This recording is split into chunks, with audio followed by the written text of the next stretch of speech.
sit next to you, Jesse.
Please be seated.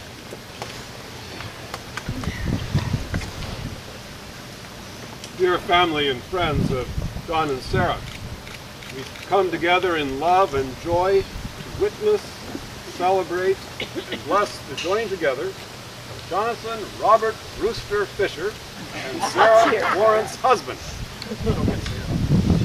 in the bond of marriage. John and Sarah are so thankful to be here today with you.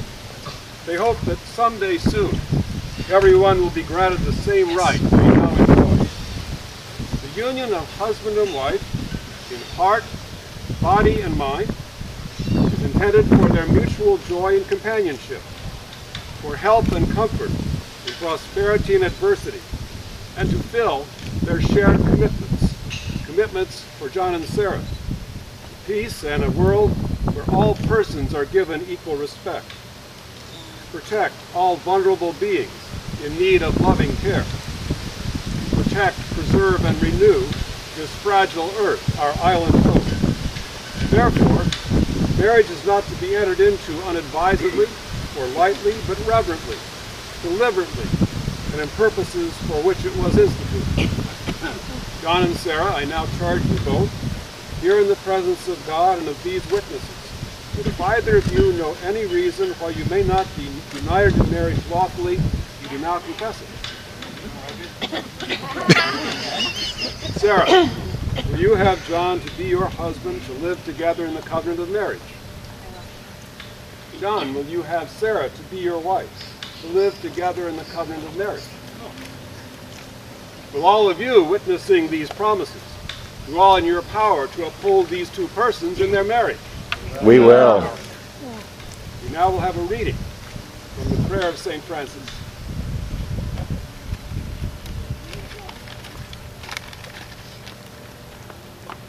Let us strive to be instruments of peace. Where there is hatred, let us sow love. Where there is injury, pardon. Where there is despair, hope. Where there is darkness, light. And where there is sadness, joy. Let us not so much seek to be consoled as to console, to be understood as to understand, to be loved as to love. For it is in giving that we receive, it is in pardoning that we are pardoned. Second reading.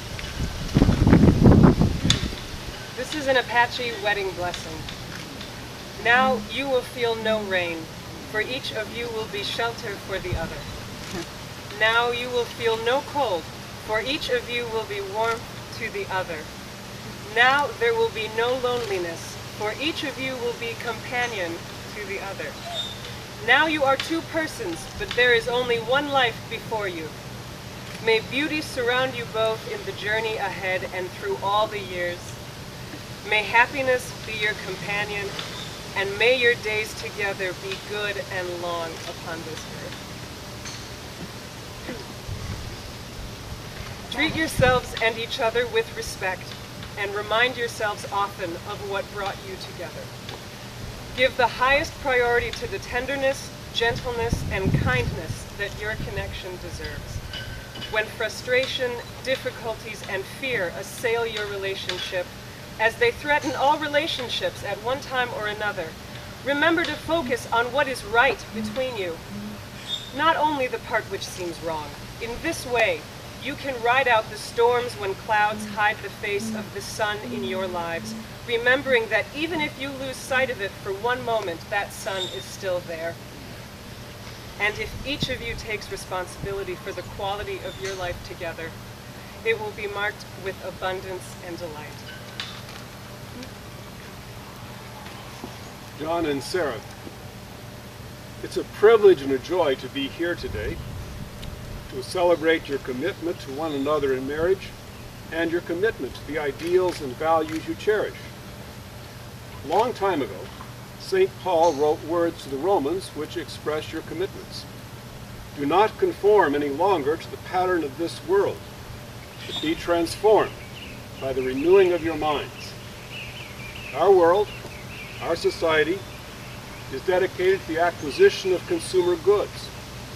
It is a world suffused with suspicion for anyone willing to take strong moral stands.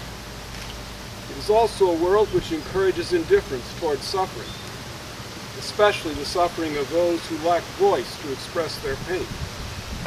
A world focused on preserving current standards of living without regard for the consequences of such patterns for our planet.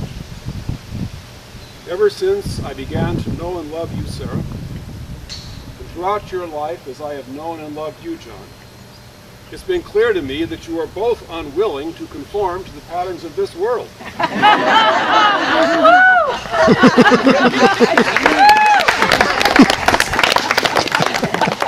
And that through your love for one another, your choice of simple ways of living, your concern for the welfare of animals, you have been transformed, and your spirits have been renewed. Like the heroine of the film Labyrinth, as you have grown in what you believe, you've also grown an understanding of who you are and what matters. Unlike Captain Kirk, who says, "Beam me up, Scotty. There's no sign of intelligent life here." Both of you refuse to submit to the forces of dumb. I remember, John, you were once telling me about an attempt to enter into discussion with fellow U of I students who disagreed with you, but then shrugged and walked away when you gave them a reasoned argument. You did not give up then, and I suspect you never will. I know, Sarah, from our conversations, that you share with John this resolve, this unwillingness to walk away in the face of dumb.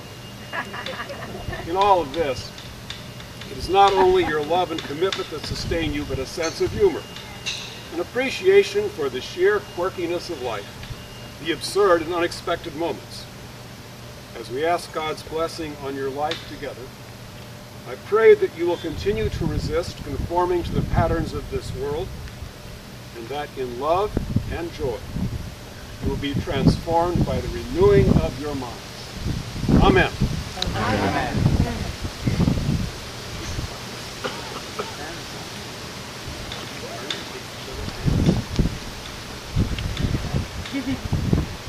John, repeat after me.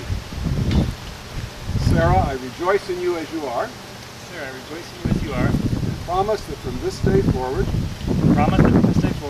we will walk together side by side. We will walk together side by side. Rich in laughter. Close in friendship. And joined in love. I promise to dream with you. And to work to make our dreams come true. I promise to be faithful to you. And never allow anything to build a wall between us. I promise to strive alongside you.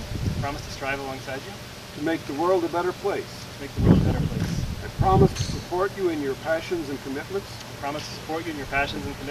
Even when I do not fully understand them.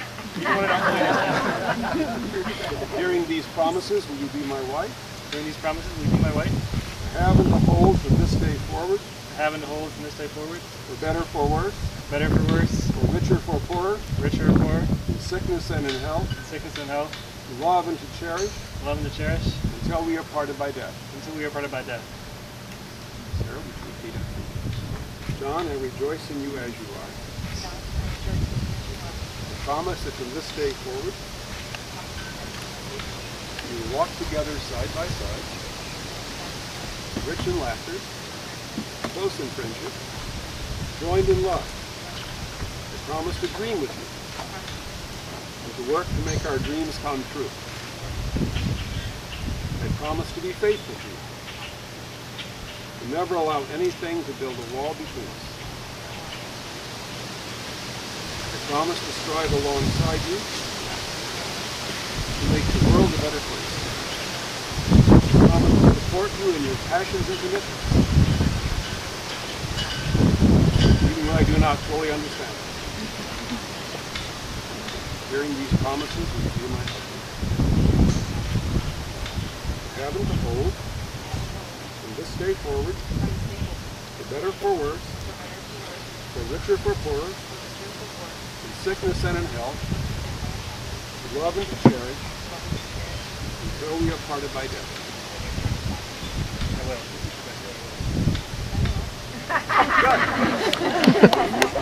I have the ring for Sarah, please.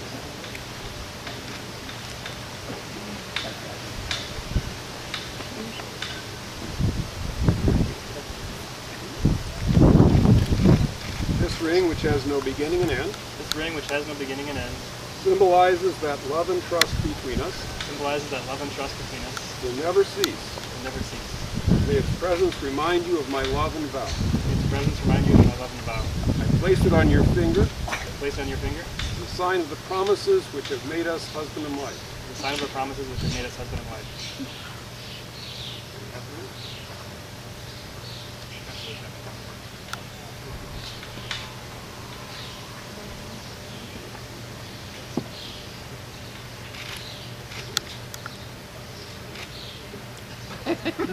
I have big knuckles, sorry.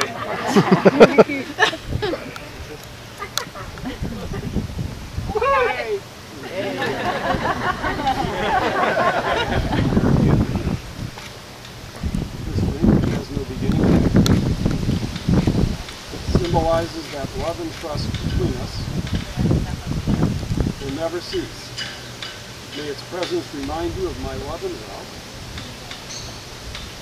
I place it on your finger as a sign of the promises which have made us husband and wife.